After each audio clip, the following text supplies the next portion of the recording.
예, 드디어 이제 우리가 사무엘하 4장에 가는데 바로 1장부터 4장까지는 다윗이 헤브론에서 왕이 되고 7년 동안 그 헤브론에 있는 그 사건인데, 이제 그게 거의 지나가고 5장에 가면 이제 다윗이 드디어 전체 이스라엘의 왕이 됩니다. 그 마지막 걸림돌이 바로 북쪽에 아브넬이 뜬금없이 한 5년이 지난 뒤에 사울의 아들 이스보셋을 세워서 북쪽에 이스라엘 왕국을 세웠었죠.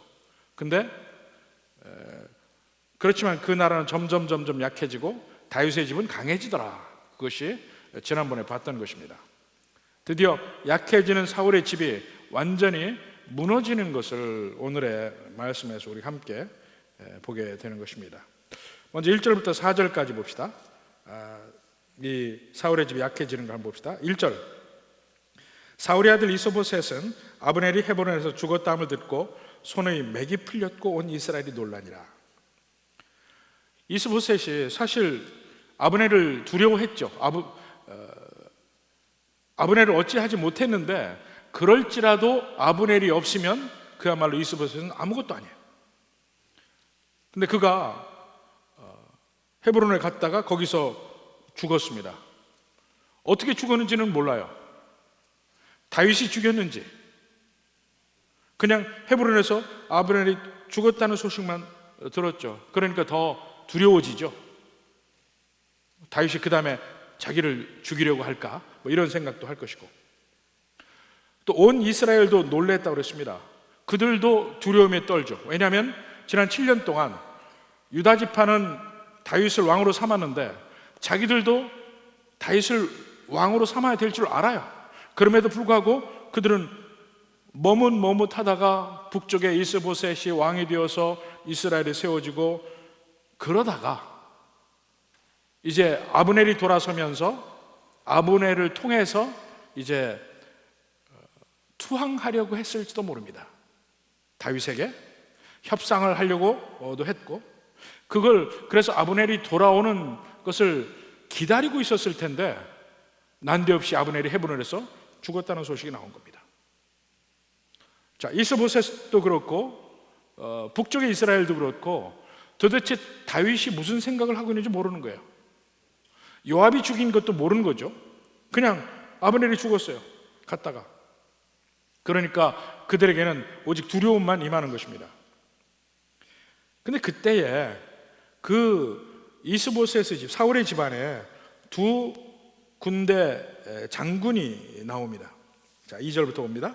사울의 아들 이스보셋에게 군 지휘관 두 사람이 있으니, 여기까지 읽으면 아브넬이 없어도 혹시 괜찮을까 하는 생각이 들지도 몰라요. 아직도 장군들이 있으니까. 한 사람의 이름은 바하나요, 한 사람의 이름은 레갑이라. 근데 그들은 누구냐면 베냐민 족속 부에롯 사람 림몬의 아들들이더라.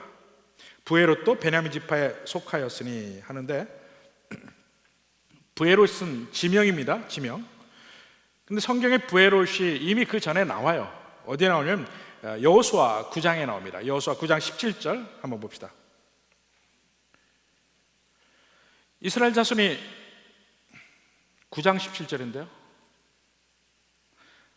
이스라엘 자손이 행군하여 셋째 날에 그들이 여러 성읍들에 이르렀으니 그들이 성읍들은 기브온과 그비라와 부에롯과 기럇 여아림이라. 이렇게 되어 있습니다. 거기 부에롯이라는 곳이 나오죠.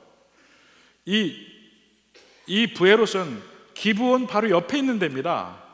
그러니까 이 사람들이 기브온 사람을 중심으로 해서 그 부에롯 사람까지 해서 그 여호수아와 이스라엘 백성들을 속입니다. 우리는 먼 데 사람입니다. 그러니까 우리랑 평화조약을 맺읍시다 해서 평화조약을 맺었는데 보니까 바로 옆에 있는 사람들이에요. 그래서 그들은 이스라엘에 물깃는 사람, 여러 허드렛 일을 하는 낮은 위치의 사람으로 그들이 살게 됩니다. 그러니까 원래 이스라엘 족속이 아니에요. 근데 문제는 나중에 사울이 왕이 되었을 때 그 기브온 사람들을 죽입니다. 화친조약을 맺어서 죽이면 안 되는데 사울은 그들을 죽여요. 아마도 그 기브온이라는 데가 베냐민 지파 바로 옆에 땅이에요. 기부하고도 그냥 보이는 데입니다. 그러니까 거기도 자기들이 차지하려고 했는지 모르겠습니다. 원래는 가나안 족속 사람들이죠. 그래서 그 사람들이 도망갑니다. 거기도 나오죠. 3절에 보니까 일찍이 부에롯 사람들이 깃다임으로 도망하여 오늘까지 거기에 우거함이더라. 그러니까 원래 그 여호수아와 화친 조약을 맺었던 기브온 사람들이 그 기브온에 살았었는데 사울이 죽이고 오히려 그들을 쫓아내고 그 지역을 베냐민 지파 땅으로 만든 거예요. 그래서 이 바하나와 레갑도 그 부에롯 사람인 것입니다. 그러니까 나중에 사울 이후에 들어가서 거기에 살았던 것 같아요. 그러니까 부에롯은 바하나와 레갑의 고향이라고 볼 수 있습니다. 자, 이 두 사람이나 베냐민 지파예요. 그러니까 여기까지 읽어보면 아브넬이 없어도 이스보셋을 지킬 사람이 나오지 않았을까 이렇게 생각할 수 있습니다. 이거 그냥 읽어보면 아직 뒤까지 안 갔으니까. 더군다나 베냐민 지파 사람이니까 가까운 사람들 아니에요. 자, 그렇게 해서 이제 이스보셋의 상황을 말하다가 4절에 가면 다시 사울의 또 다른 피부치라고 해야 될까? 그 손자 그 무비보셋에 관한 이야기가 나옵니다. 4절에 봅니다.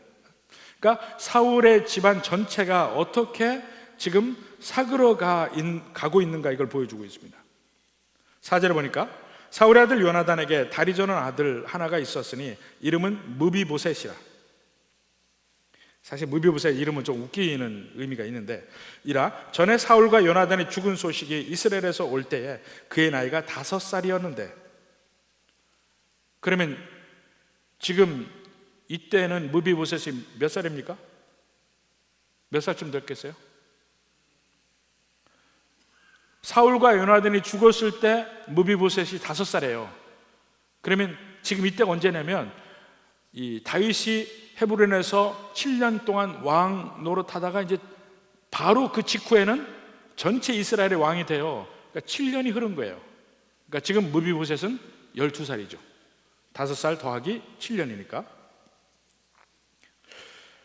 그 유모가 안고 도망할 때 급히 도망하다가 아이가 떨어져 절게 되었더라. 사울과 요나단이 블레셋과 싸울 때 아마 기브아나, 요나단의 아들이니까 기브아나 그 근처에 살았을 거예요. 근데 갑자기 전쟁에서 완전히 이스라엘 백성들이 패하고 사울이 죽었죠. 그 아들 요나단이 죽었죠. 그러니까 기브아나 베냐민 사람들도 자기들도 금방 그들에게 죽음이 임할 줄 알고 이제 급히 도망하기 시작한 겁니다. 근데 무비보셋에게는 유모가 있었죠. 유모가 데리고 급히 도망하다가 떨어뜨리고 다리를 절게 되었습니다. 떨어뜨린다고 해서 다 다리를 저는 게 아닌데 그렇게 됐어요. 여러분들은 그런 아이들 떨어뜨린 적 없습니까? 혹시 애 키우다가? 더군다나 문제는 너무 집에 또 떨어뜨린 적 없습니까? 제가 어려서 이야기를 저희 어머니가 가끔씩 합니다. 근데 저희 온 집안에서 저희 아버지가 셋째인데 5형제 중에 셋째인데 첫째 큰아버지, 둘째 큰아버지 다 자식이 없었어요. 저희 아버지 셋째인데 결혼하고 제가 낳습니다. 그러니까 저희 집안에 얼마나 귀한 자식이겠어요. 근데 그러니까 제가 어려서 저희 어머니가 저를 안아본 적이 없대요. 안아볼 수가 없대요. 차지가 안 와서. 제가 그렇게 옛날에 그렇게 귀하게 컸답니다. 근데 한 번은 둘째 큰아버지가 술을 거나하게 드시고 와서 귀엽다고 저를 안다가 안았는데 뒤로 떨어졌어요. 홀랑 떨어졌어요. 근데 다행히 하나님의 은혜로 다친 데가 없었습니다. 잘못하면 무비보셋처럼 어디가 하나 다쳐서 부러지고 어떻게 했다면 큰일 날 뻔했죠. 그러니까 이것도 왜 이런 얘기 하냐면 떨어뜨린다고 다 그렇게 되는 게 아니에요. 근데 무비보셋은 결국 다리가 문제가 생겨서 절개되었습니다. 그러니까 사울의 집안이 묘하게 그렇게 되어져 가고 있는 걸 보여주는 겁니다. 그러니까 그 그 당시의 상황에서는 이스보셋이 없어도 이 무비보셋이 대신 왕이 될 수가 없는 거야. 결격자가 생겨가지고. 하필이면 그렇게 되는 겁니다. 그러니까 사울의 집안이 어떤 보이지 않는 손에 의해서 점점 집안이 오그라들고 있는 장면을 지금 보여주고 있는 것입니다. 대안이 없어요. 대안이 없는 상태에서 이제 이스보셋이 죽는 장면이 나옵니다. 5절부터 7절까지 봅시다. 자, 5절 봅니다. 부에롯 사람, 부에롯이면 예루살렘에서 멀지 않은 기브온 바로 옆에 있는 곳입니다. 림몬의 아들 레갑과 바하나가 길을 떠나 볕이 쬐을 때쯤에 이스보셋의 집에 이르렀으니, 이스보셋의 집은 지금 어디입니까? 요단강 건너 마하나임이에요. 그러니까 하루 반을 걸어가야 됩니다. 기브온에서는 마하나임까지 가려면 그 길을 레갑과 바하나가 그 길을 간 거예요. 기브온에서부터 하루 반 거리를 갔습니다. 왜 마하나임에 가는지 모르죠.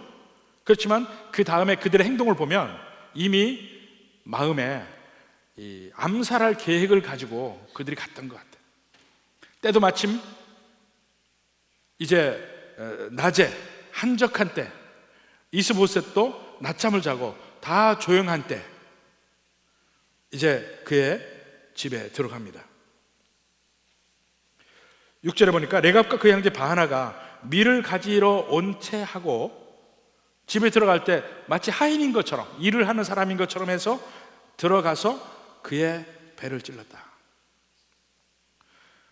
사실 그곳 사람들은 레갑과 바하나를 만나서 안다 하더라도 그들은 베냐민 지파 사람들이잖아요. 자기 지파 사람들이잖아. 의심을 하지 않죠. 마치 그냥 일을 하러 온 것처럼, 밀을 가지러 온 것처럼 일단 이스보셋 집에 들어가서 암살을 합니다. 근데 어떻게 하느냐? 배를 찔러 죽여요. 근데 이게 계속 비슷한 장면이 나오는데, 제일 먼저 요압과 아브넬이 서로 싸움을 시작을 할 때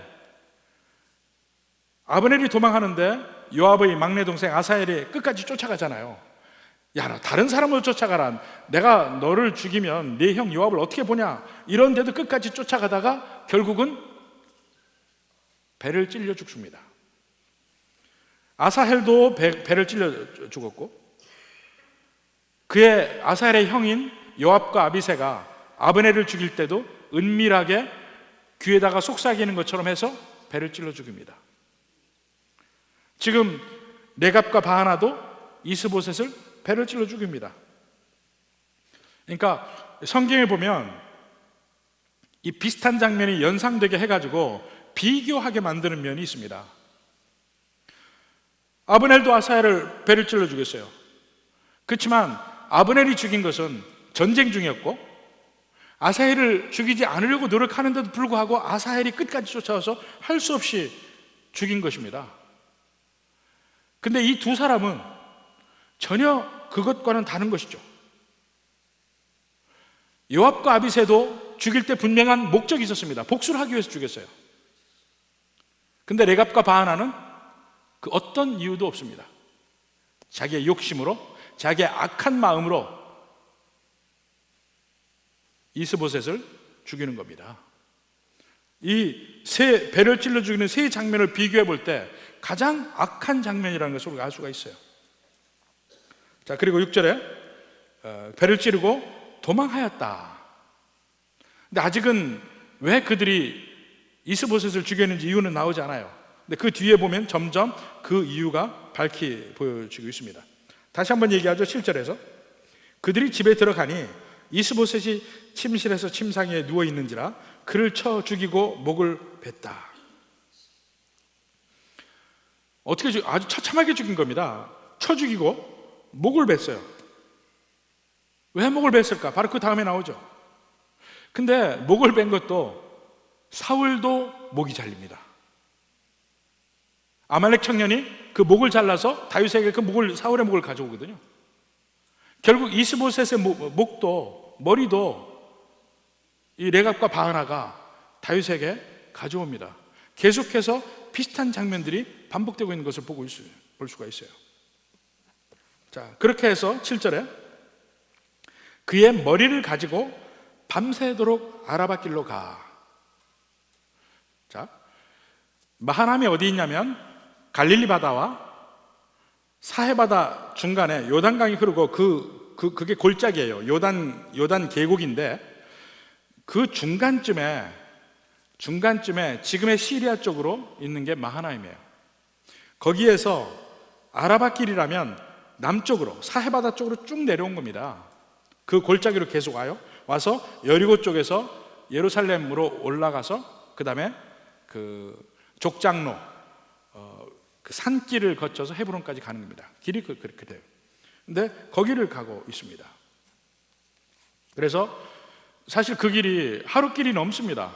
하루 길이 넘는 길을 그들이 밤새도록 아라바 길로 가고 여리고에서 예루살렘으로 그 산 위의 길로 해서 헤브론까지 베들레헴을 지나서 가는 길입니다. 그 긴 거리를 밤새도록 해서 갔다. 그들이 목표를 향해서 뛰고 있는 걸 봅니다. 드디어 이제 이스보셋이 죽음으로 사울의 집은 완전히 멸망합니다.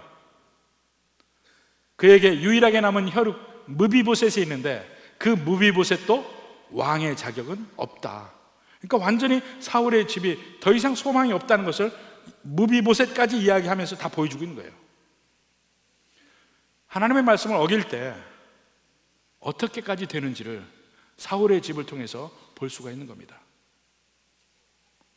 참 가장 불쌍한 사람 중에 하나예요, 사울이.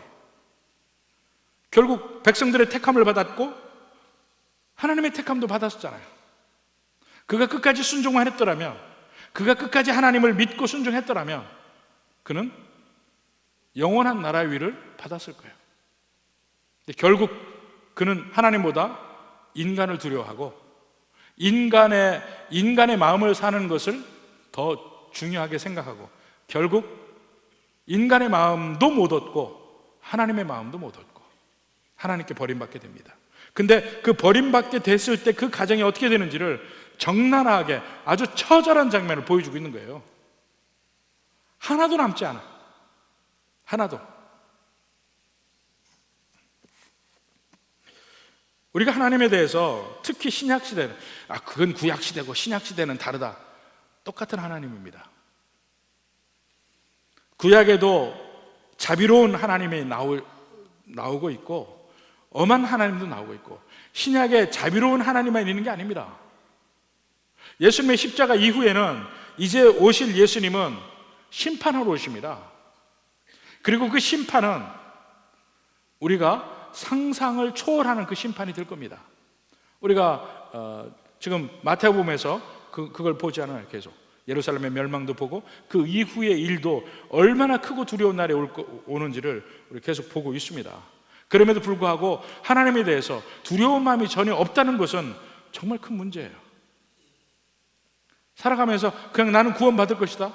왜요? 어떤 믿음인데? 자, 그 다음에 다윗의 집을 봅시다. 8절부터 12절까지인데 8절에 헤브론에 이르러 8절에 헤브론에 이르러 레갑과 바하나가 헤브론에 이르렀죠. 그들은 이스보셋의 머리를 가지고 지금 왔습니다. 밤새껏 왔어요. 다윗 왕에게 이스보셋의 머리를 들이며 아뢰되 자, 사울의 머리를 가지고 온 아말렉 청년하고 상당히 비슷하게 겹치죠. 아뢰되 왕의 생명을 해하려 하던 원수 사울의 아들 이스보셋의 머리가 여기 있나이다. 여호와께서 오늘 우리 주 대신 왕의 원수를 사울과 그의 자손에게 갚으셨나이다. 자기들이 죽여놓고 여호와께서 하신 일이래. 자기들이 죽여놓고 여호와께서 왕의 원수를 갚으셨다 이렇게 얘기합니다. 자, 먼저 그들이 다윗을 뭐라고 불렀어요? 우리 주 대신 왕. 아브넬도 다윗을 찾아와서는 우리 주라고 불렀어요. 아브넬도 자기의 주군을 바꿨고 레갑과 바하나도 지금 바꾸고 있다고 얘기하는 거예요. 그리고 그 증거품으로 이스보셋의 머리를 가져왔습니다. 근데 다윗이 볼 때는 7년 전 아말렉 청년과 전혀 다를 바가 없다는 사실을 볼 수밖에 없어요. 거의 같은 환경이에요. 그들이 하고 있는 말을 보면 그들이 얼마나 그 사실을 왜곡하고 있는지를 볼 수가 있습니다. 먼저 이스보셋이 누구인지 그 신분을 지금 왜곡하고 있습니다. 사울의 아들이라고 그랬어요. 근데 이 당시에는 이미 사울은 7년 전에 죽었습니다. 그리고 북쪽에 이스라엘이라는 나라도 없어지지 않았고, 그리고 무엇보다도 다윗이 사울이나 그의 아들들의 죽음을 원치 않았다는 것을 그들이 모르고 있습니다. 그들은 사울과 다윗의 관계를 원수라고 딱 규정하고 있어요. 왕의 생명을 해하려 하던 원수 사울의 아들. 사울은 다윗을 원수로 생각했을지는 모릅니다. 그러나 다윗은 한 번도 사울을 원수라고 생각하지 않았어요. 사울을 죽이지 않으려고 노력한 것, 그 당시 사람들 다 이해를 못하는 것이죠. 내각과 바하나도 그게 이해가 안 되니까 당연히 다윗도 사울을 원수로 생각할 거라고 생각해요. 근데 그렇지 않아요. 그러니까 내가 원수로 맞으면 저 사람도 나를 원수로 생각할 거다 생각하는데 그렇지 않습니다. 예수 믿는 사람은 그래서는 안 되고,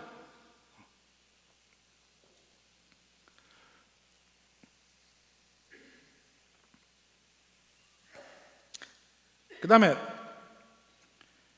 왕의 생명을 해하려 하던 원수 사울이라고 얘기합니다. 사울이 다윗을 죽이려 한 건 맞아요. 근데 다윗은 한 번도 사울이나 이스보셋의 생명을 원한 건 아닙니다. 그걸 지금 레갑과 바하나는 모르고 있는 거죠. 그리고 그들이 여호와께서 왕의 원수를 사울과 그 자손에게 갚으셨다, 자기들의 행동해놓고, 이 장면이 상당히 중요한 대목입니다. 사울의 죽음, 물론 하나님의 심판이에요. 사울의 집안의 몰락, 이것도 하나님이 하시는 일이에요. 근데 이런 식으로 하는 것이 하나님이 원하시는 것은 아닙니다.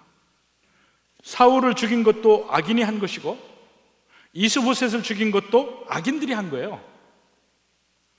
그들이 한 일을 칭찬할 수 있느냐? 그렇지 않다 이거예요.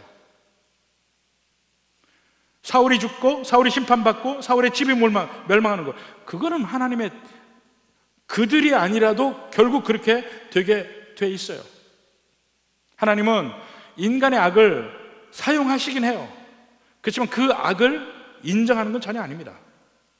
레갑과 바하나가 그걸 모르고 있어요. 자, 이때 왕이 답변합니다. 9절부터 봅니다. 다윗이 부에롯 사람 림몬의 아들 레갑과 그 형제 바하나에게 대답하여 그들에게 이르되, 내 생명을 여러 환난 가운데서 건지신 여호와께서 살아계심을 두고 맹세하노니. 이 말이 의미가 있습니다. 내 생명을 여러 환난 가운데서 건지신 여호와, 이게 다윗의 믿음이에요. 제일 먼저 다윗이 골리앗과 싸울 때 골리앗하고 먼저 말로 싸우죠. 말로 싸울 때 뭐라고 하냐면, 사자의 발톱에서, 곰의 발톱에서 건지신 하나님이 나와 함께 계신다. 다윗이 골리앗 앞에 그렇게 얘기합니다. 다윗이 목동으로 일을 할 때 그 양들을 잡아 먹기 위해서 사자가 오고 곰이 오고 했다 이겁니다. 지금은 아니지만 그때는 그렇게 했겠죠. 그들을 대항해서 싸울 때 하나님이 어린 다윗을 사자 발톱에서, 곰의 발톱에서 지키셨다는 거예요. 그걸 다윗이 알아요. 하나님이 나를 지키셨다, 그걸 알고 있는 거예요. 더군다나 골리앗과 싸울 때 골리앗에게서부터 다윗을 지키시죠. 그 이외에도 수없이 많은 전쟁을 했습니다. 근데 그 많은 대적들에게서 다윗을 하나님이 지키셨습니다. 그걸 다윗이 사는 모든 삶 동안에 그걸 경험한 거예요. 그때 다윗의 마음에 어떤 마음이 있었냐? 하나님이 나를 지키시고 하나님이 나를 택하셨다. 이 마음이 확실하게 있는 겁니다. 바로 그 하나님에 대한 확신, 그 믿음이 다윗으로 하여금 사울을 죽이지 않게 만들어요. 우리 사람의 계획으로는 사울을 죽여야 다윗이 안전해져요. 근데 다윗은 사울을 죽이지 않습니다. 자기에게는 확신이 있어요. 하나님이 나를 지키시고 하나님이 내게 약속하신 것은 반드시 하나님이 이루실 것이다. 다윗이 방법을 알았습니까? 방법 전혀 몰랐습니다. 지금 일어나는 일들, 사울이 죽은 일, 이스보셋이 죽은 일, 전혀 다윗과 관계없는 일이에요. 아브넬이 죽은 일, 다윗이 한 일이 아니에요. 근데 그 과정은 하나님의 경륜 속에 있는 거야. 그들이 없어져야 돼요. 그래야 다윗이 세워지니까. 그 하나님의 계획과 경륜을 믿은 거죠. 어떻게는 모릅니다. 믿음은요, 자꾸 어떻게를 찾으려고 하지 않아요. 하나님을 믿는 것이지 하나님이 어떻게 하시는지를 알고 그걸 믿는 게 아니에요. 우리 삶 속에서 우리 내일 모르잖아요. 내일 일 모릅니다. 1년 뒤도 모릅니다. 우리 앞날 모릅니다. 그러나 마음이 평안해질 수 있습니다. 하나님을 믿으니까. 하나님을 믿으니까. 어떻게는 모르죠. 가끔 가다가 이 길은 축복의 길이 아닌 것 같은데 하고 생각할 때도 있죠. 우리 삶 속에서. 그렇지만 하나님을 믿으니까 그냥 가는 거예요. 하나님을 믿지 않을 때 불법적인 방법들이 동원되기 시작합니다. 하나님을 믿지 않을 때 사울을 죽여야 돼. 이 다윗은 전적으로 하나님을 믿는 그 믿음이 보여주는 겁니다. 그러니까 자기 힘으로 그걸 취하려고 하지 않아요. 하나님이 선물로 주시는 것을 기다리는 것이지 자기가 취하려고 하지 않아요. 그런 왕 앞에 레갑과 바하나가 이스보셋의 머리를 가져왔어요. 그들이 상을 받을 줄 알고. 근데 그 상이 뭡니까? 10절에 전에 사람이 내게 알리기를 보라 사울이 죽었다며 그가 좋은 소식을 전하는 줄로 생각하였어도 내가 그를 잡아 시글락에서 죽여서 그것을 그 소식을 전한 가품으로 삼았거든. 옛날 아말렉 청년 죽인 얘기를 하죠. 그러니까 다윗이 보기에는 너희들의 행동이 그 아말렉 청년과 다를 바가 없어요.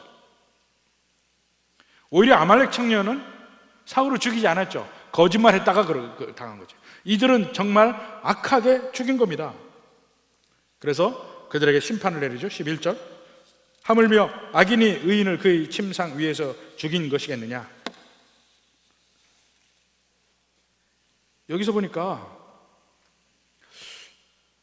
이스보셋을 의인이라고 그랬어요. 그가 과연 의인일까요? 그는 그냥 그야말로 우리가 보통 알고 있는 의인은 아니에요. 근데 여기서 왜 의인이라고 했냐면 적어도 레갑과 바하나 이들에게 죽임당할 이유는 없잖아요. 그런 면에서 그가 잘못한 게 없잖아요. 잘못한 것이 없이 애매히 당하는 죽임이기 때문에 의인이 죽임을 당했다 이렇게 표현하는 것입니다. 그 면에서 그가 잘못해서 죽는 게 아니기 때문에. 그러면 그 잘못이 없는 그 사람을 죽이는 레갑과 바하나는 누구냐? 악인입니다. 악인. 근데 어떤 악인이냐면 한나의 기도에서 나옵니다. 한나의 기도 사무엘상 2장 9절에 봅니다. 하나님은 어떤 하나님이냐면 한나의 기도에 보면 그 사무엘 상하에 나오는 하나님이 누군지를 알 수가 있어요. 그가 그의 거룩한 자들의 발을 지키실 것이요, 하나님이 택하신 사람들을 지키실 것이요, 악인들을 흑암 중에서 잠잠하게 하시리니. 흑암 중에서 잠잠하게 하면 어떻게 돼요? 악인들은 다 없어지는 것이죠. 힘으로는 이길 사람이 없음이로다. 하나님을 이길 사람이 없어요. 한나의 기도가 그대로 됩니다. 사무엘 상하 전체에서 보면 오직 하나님을 믿고 의지하는 거룩한 자들은 하나님이 지키시고, 그들을 공격하는 모든 악인들은 다 멸망해. 하나같이. 요압이 아비새와 함께 아브넬을 죽였을 때도 다윗은 그들을 악인이라고 합니다. 그들은 결국은 다 죽어요. 그 집안도 다 멸망하게 됩니다. 지금 여기서는 레갑과 바하나 그들도 악인이라 이겁니다. 의인을 죽였어요. 죽일 이유가 없는데 죽였어요. 그러니까 그들의 결과도 너무나 뻔한 거예요. 자, 12절에 보니까 두 가지가 나옵니다. 그들에 대한 처벌, 또 은혜가 나오는데, 청년들에게 명령하며 곧 그들을 죽이고 수족을 베어 헤브론 못가에 매달고.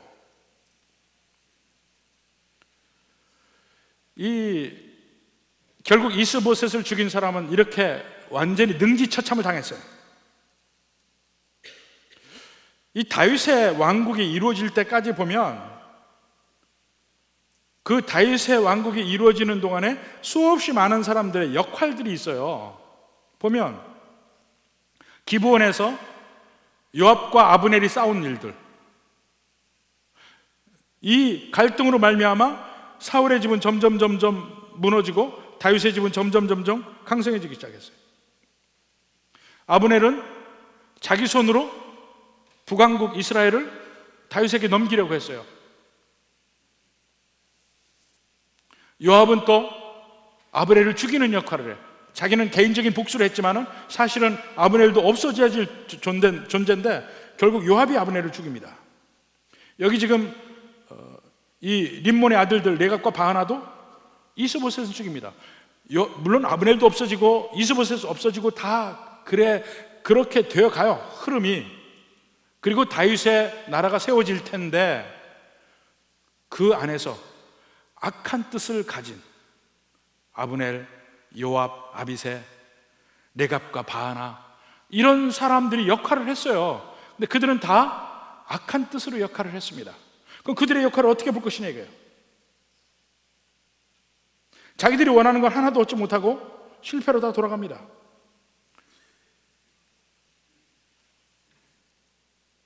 그들의 악한 노력에도 불구하고 하나님의 나라는 점점 이루어져 가고 있어요. 다윗의 나라는 세워집니다. 그렇지만 그들은 선하지도 않았고 지혜롭지도 않았고 능력도 없어요. 다윗의 왕국은 오직 하나님의 손에 달린 겁니다. 하나님의 때에 하나님의 방법으로 다윗의 나라를 세웁니다.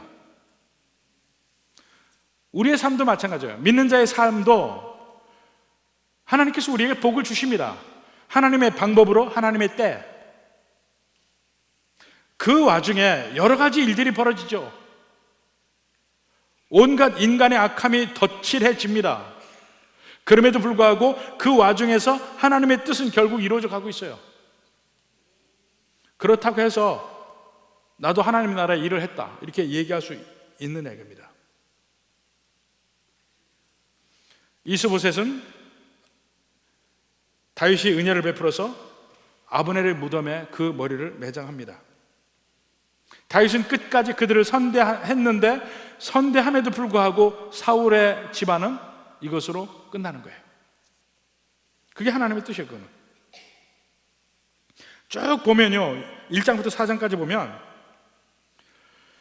그 사울의 집이 쭉 멸망하는 과정이 있는데, 특히 오늘 4장에 보면은 사울의 집을 보십시오. 제일 먼저 1절에 보니까 이스보셋의 손이 맥이 풀렸다고 그랬어요.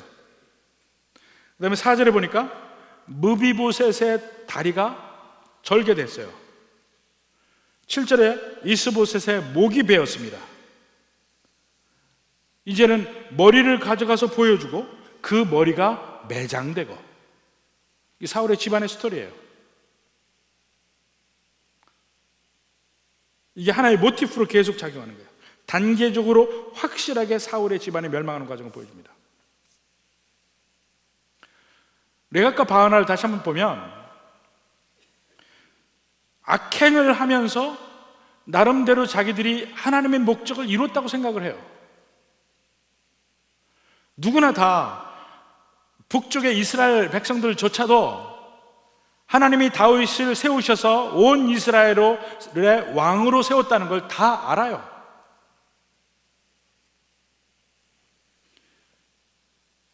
그런 와중에서 자기도 어느 면에서는요, 레갑과 바하나는 그 하나님의 일이 되어지는 데다가 악한 의도로 거기다가 숟가락을 하나 얹은 거야. 숟가락 하나 얹은 거야. 거기에 편승을 한 거예요. 그러면 자기들이 한 일로 하나님의 나라의 일이 앞당겨졌나요? 그렇지 않습니다.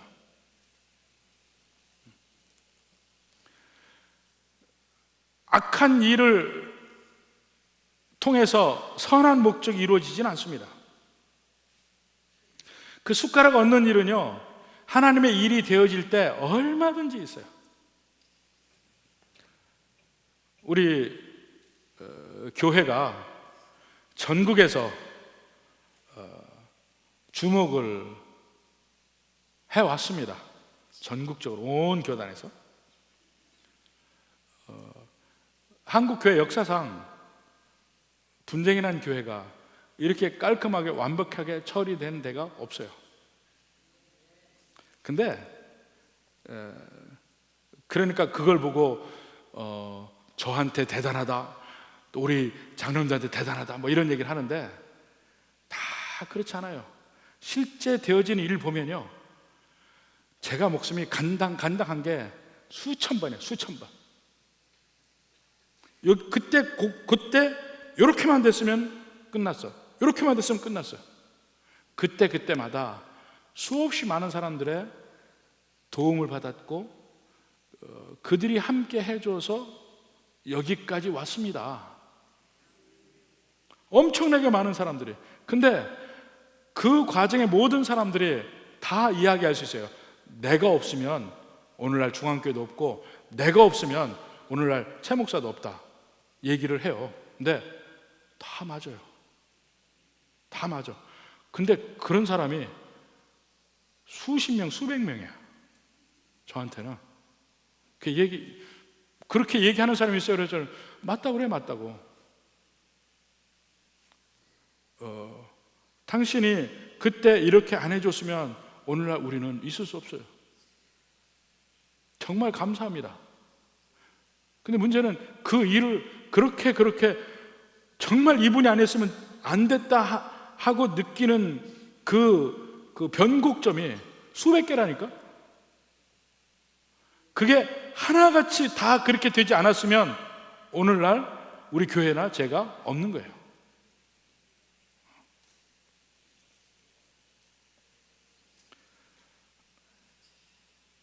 물론 그 중에 악하게 한 사람도 있죠. 악하게 한 사람도 있어요. 악한 의도로, 아니면 자기 개인의 욕심의 의도로 한 사람들도 물론 있죠. 그러나 우리는 다 감사해요. 다 감사하고, 정작 그 일을 한 사람들은 더 얘기하면 곤란한데, 여하튼 하나님의 뜻은 이루어지게 돼서 온갖 일이 거기 버무려졌어도 하나님의 뜻이기 때문에 이루어졌다 이겁니다. 제가 얘기하고자 하는 초점은 그거예요. 중간에 자세한 것보다 하나님의 뜻이니까 이루어졌지, 그 앞에 수없이 많은 사람이 다 들어가서 그 사람들 때문에 이 이루어진 게 아니다 이겁니다. 제가 그 일을 한다고 해서, 제가 이렇게 얘기한다고 해서 거기 그 일을 한 사람에 전혀 감사하지 않는다는 의미는 전혀 아니에요. 제가 전부 하나님이 하셨다 그 일을 하니까 최 목사 그 사람들이 감사도 안 하고 배은망덕하다 이렇게 얘기하는데, 저는 그런 생각 전혀 없습니다. 하나님이 하셨어요. 중간에 역할하는 사람은 감사해요. 그렇지만 나 아니었으면 안 된다, 그 생각은 하지 말아야 됩니다. 그거는 아니에요. 그건 아니에요. 하나님의 뜻이 이루어지는 겁니다. 그리고 인간의 악함이 하나님의 나라를 절대로 뒤집거나 부수거나 작게 하거나 그렇게 할 수도 없어요. 인간의 악함이 나타나도 하나님은 그것을 이용하시고 그걸 이기시고, 그래서 기어코 하나님의 뜻을 이루어 가셔요. 악인이 악한 일을 하는 거 내버려 두십니다. 그런데 나중에 보면 결국은 하나님의 뜻이 이루어져요. 그래서 우스갯소리로 이런 얘기 합니다. 마귀는 밤새도록 자기 일을 하는데 아침에 깨보면 그게 전부 하나님 일이더라, 뭐 이런 얘기 합니다. 우리가 보기에도 그 마귀들의 온갖 악한 계획들이 엄청나게 많이 있어요. 있는데 시간이 지나고 뒤돌아보면 하나님의 인도하심을 느낄 수밖에 없습니다. 그게 우리의 인생길이에요. 우리 인간이 하나님의 일을 하는데 하나님을 도와서 숟가락 하나 얹을 길이 전혀 없고, 어느 인간이 방해한다고 해서 하나님의 일이 안 이루어질 일이 전혀 없다 이겁니다. 그걸 제대로 본 사람이 누구냐면 다윗이에요. 다윗이 그걸 제대로, 그게 믿음이에요. 그 믿음이 있기 때문에 그는 사울을 죽이지 않아도 됐고, 그냥 북쪽에 이스보셋이 있어도 문제가 없고, 아브넬이 찾아와도 전혀 문제가 없는 거예요. 결국은 하나님이 하시기 때문에. 결국 하나님이 하신다고 했고 하나님의 약속을 믿고 살아간다면 그 중간의 과정에 어떤 악인이 있든 어떤 힘 있는 사람이 있든 어떤 방해가 있든 개의치 말자 이겁니다. 여러분의 인생길도 마찬가지예요. 우리 믿는 백성들의 가는 길은 결국은 우리의 종착역은 승리이고 천국입니다. 뭘 두려워합니까? 뭘 두려워해요? 중간중간에 우리의 길을 방해하는 사람이 보일지 몰라요. 우리를 괴롭히려고 작심하고 있는 사람들이 있을지도 몰라요. 두려워하지 마세요. 그들이 나를 어떻게 할 겁니까? 그들이 우리를 어떻게 할 겁니까? 하나님이 계신데. 오직 우리가 믿어야 될 것은 하나님이 살아계심, 하나님의 전능하심, 하나님이 나를 사랑하심, 그것만 믿고 가자 이겁니다. 다윗이 믿은 게 그거예요. 그리고 실제 그는 목동 생활하면서 경험했고 골리앗과의 싸움에서 경험했고 끊임없이 계속해서 경험해와요. 근데 그렇게 경험할 수 있는 일은 뭐냐면 오직 하나님만을 믿고 의지하며 가는 길에 그런 경험들이 있는 겁니다. 하나님을 믿지 못하고 내 힘으로 내 뜻대로 하려고 하면 그걸 경험하지 못해요. 하나님을 믿고 가보자 이겁니다. 앞이 안 보여도 가보자 이겁니다.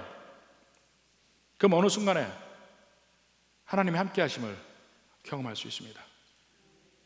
부디 모든 우리 주의 백성들도